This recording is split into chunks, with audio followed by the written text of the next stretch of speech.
Welcome back to the Rick Smith Show. Now, here is Rick Smith.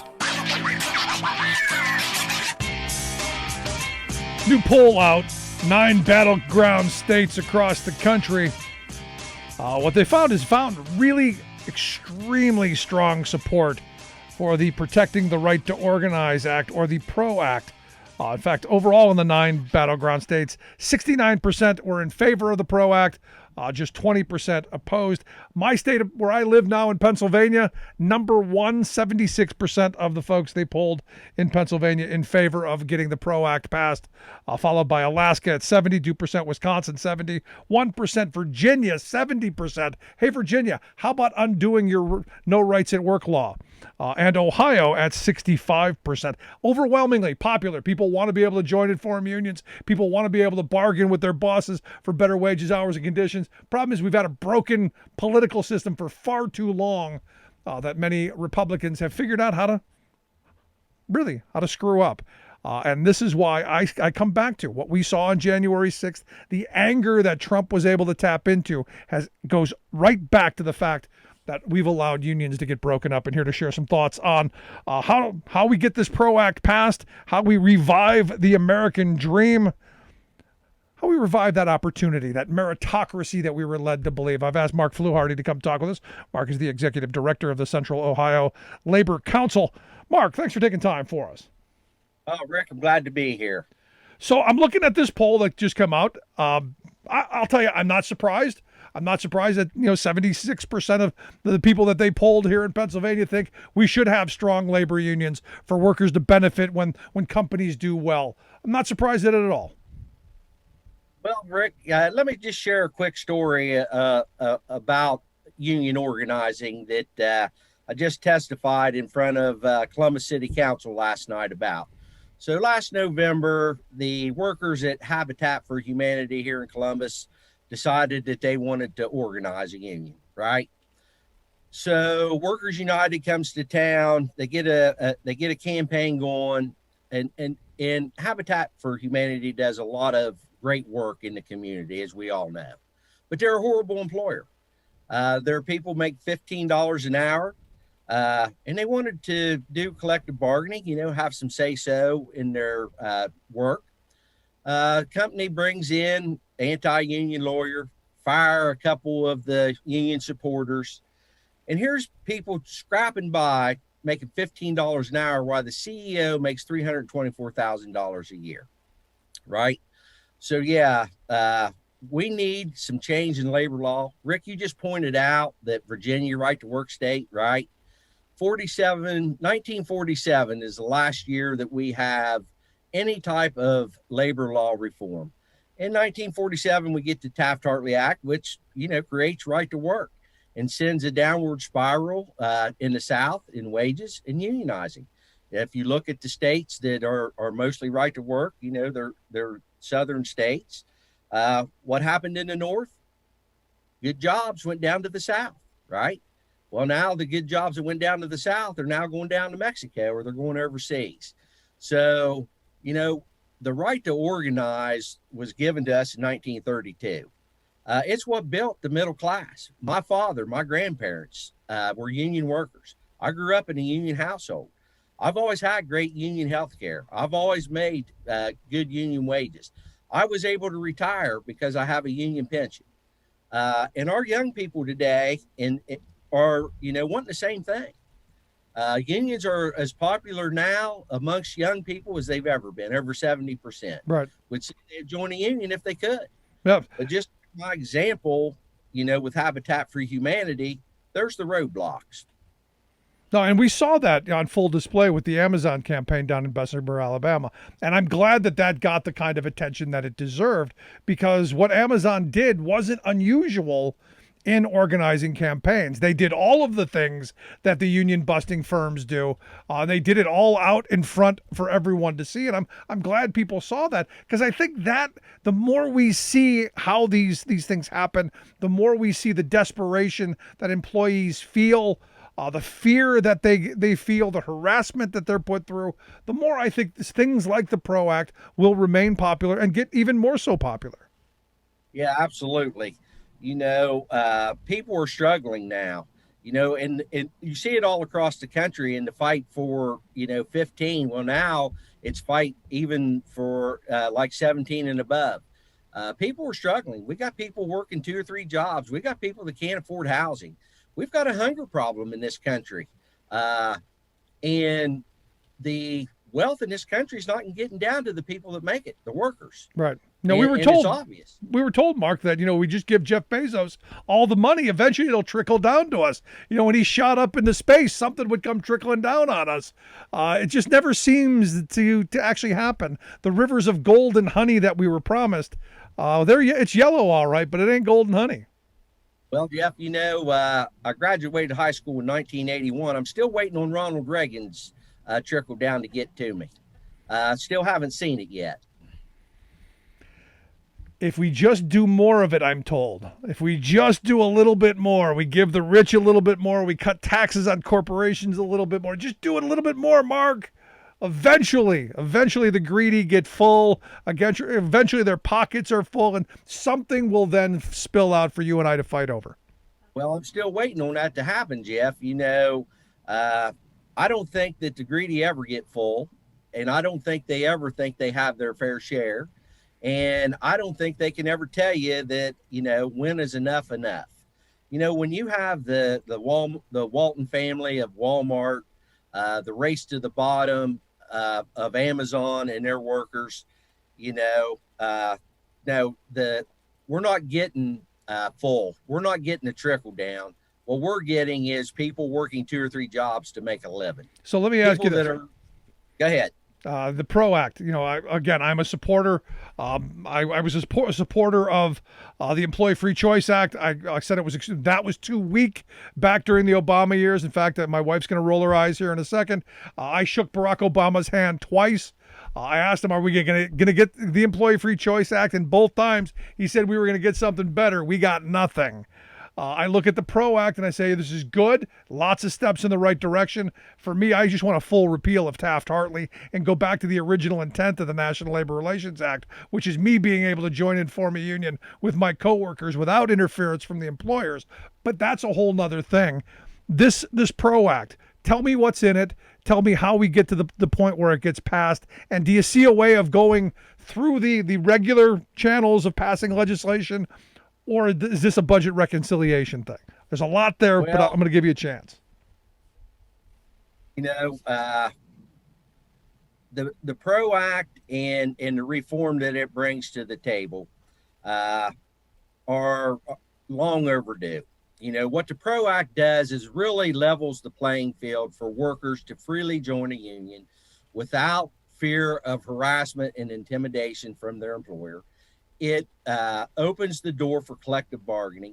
A lot of people don't know that, even if you can join a union, you can hold workers enough together, fight through an anti-union campaign, and get the unit certified, that you only have a year to get a first contract. Right. If you don't have that year, if you don't get that first contract, you may be starting all over. The PRO Act takes care of that, right? It gives you an avenue to get a first contract. So, this is the biggest labor law reform in, my lifetime. And it's tough. It was tough back in the Employee Free Choice Act. I went to Washington myself to lobby. I was there when Tom Harkin come out and told us, guys, you've done a hell of a job, but guess what? It's not going to happen because we're going to focus on healthcare. And I do know that we do have a pro-union president now, probably the greatest pro-union president since FDR.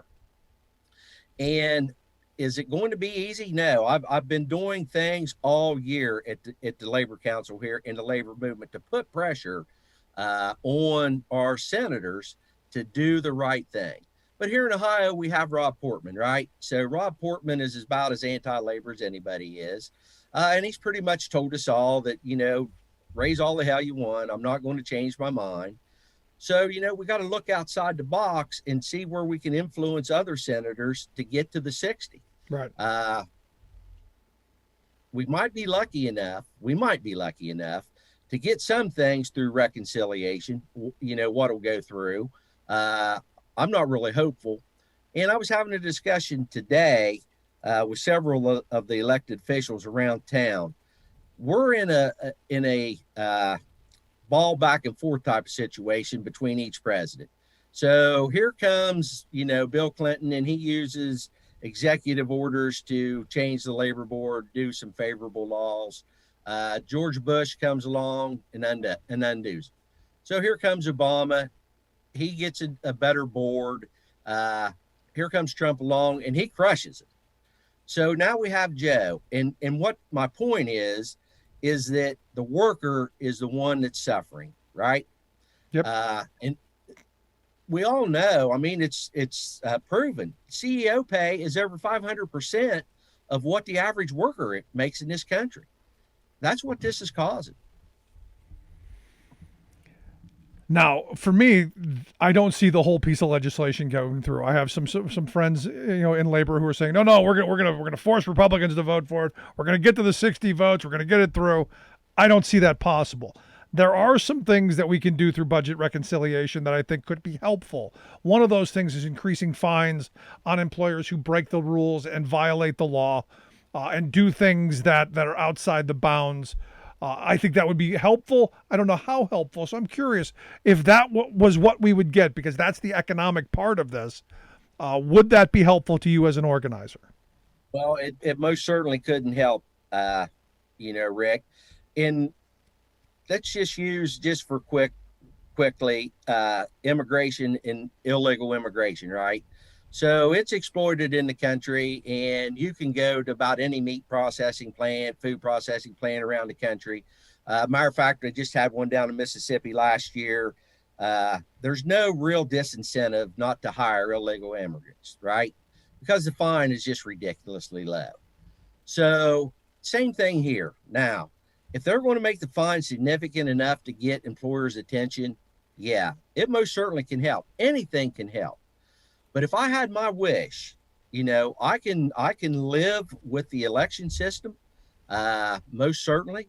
If I could just get the employers to stay out and some type of guarantee for a first contract, those two things could change the working system for men and women in this country. Yeah, basically what you're looking at is what you're talking about is what the Employee Free Choice Act had done. There was a time frame for a first contract arbitration. There was triple the penalties for anything. Any worker who was fired, they would have to reimburse them triple. Because as you know better than anyone, if an employer like Amazon fires someone, and that person goes out and gets a job and makes the same amount of money, even if that guy gets his job back, Amazon doesn't have to pay anything because the guy didn't really lose any wages. So there's no disincentive for them not to fire people and put their thumb on it. And also there was the card check part of it. When you get enough cards signed, the unit's recognized. I think those things would be helpful. I would take that at this moment. Yes, I would most certainly take that. That is definitely a step in the right direction. This is probably the last time, Rick, in our lifetime where the cards are going to line up that we may be able to really get something done. Yeah. I've been waiting for this moment for over 30 years. And I'm doing everything I can in my local community, in my city here in Columbus, Ohio, in my state of Ohio, with my elected officials to lobby, to put pressure. I encourage all working people. This benefits everybody, not just union workers. And we all know the higher union density that we have in this country, that raises everybody's wages up. People are more likely to own a home if they're in a union. Minorities are more likely to have a living wage, have health care. God forbid, even talking about retirement. So, a better, higher union density is just good for everybody. No, I'm right there with you. And look, we're right about the same age. And I say the same thing. I've worked my entire adult working life to try and give my children and future generations the opportunities that I've had. And I think this is our opportunity to pass something positive along and give them opportunities that we had. And I fear that if we lose this moment, and I hate being the doomsday guy, but I see things getting much worse for workers in this country. Yeah, this is, I think, really a make or break point for the American labor movement. We've been just treading water most of my working career over the last 30 years. I've been in union leadership almost that whole time. We've been treading water. We can't keep up with the amount of people that really need to be organized. And just a couple facts. I mean, between 1948 and 1973, right? The New Deal laws get expanded and collective bargaining is enforced. Hourly rate wages rose by more than 90%. All right. But then over the next 40 years, from 73 to 2013, hourly wages just over 9%. That's real numbers. What's happening, and the pandemic showed it to everybody. The rich are just getting richer at our expense. Yep. We're making it for them, and we're not sharing in it. No, you're absolutely right. And in fact, during that time, 73 to 13, what you also found is the wage of the top 1%, our CEO class, went up almost 1,000%.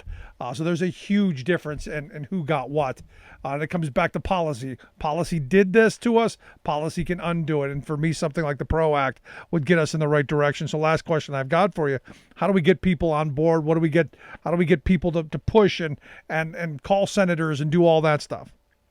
Well, I tell you, Rick, here in Ohio, we've been working our tails off to do that very thing. We've had 2 weeks of action, one in April, and matter of fact, just concluded one. And as a matter of fact, Labor Day weekend is going to be another push. So what I would tell everybody, whether you're union or not, is to look at your local labor council. Everybody has one, and, get involved. Call your senator. Call Rob Portman, call the senator in your state, put the pressure on them. It's going to take all of us to do it. It can be done, but we're going to have to be aggressive, and we're going to have to be forceful, and we're going to have to stick together. I'm right there with you, Mark. Mark, I appreciate the time. Great talking with you. I hope you'll come back and share some more as this continues, something not going to go away anytime soon. Mark Fluharty, thanks so much for your time. Hey, Rick, thanks a lot. I would love to come back. Beautiful. Good stuff. For more information, if you want to check out more about the PRO Act, aflcio.org, the website. You can also check out Mark's website, centralohiolaborcouncil.org. We'll get links out on social media. Quick break. Right back. Stick around. You're listening to The Rick Smith Show. We're working people. Come to talk. Remembering that united we bargain, divided we beg. Rick Smith.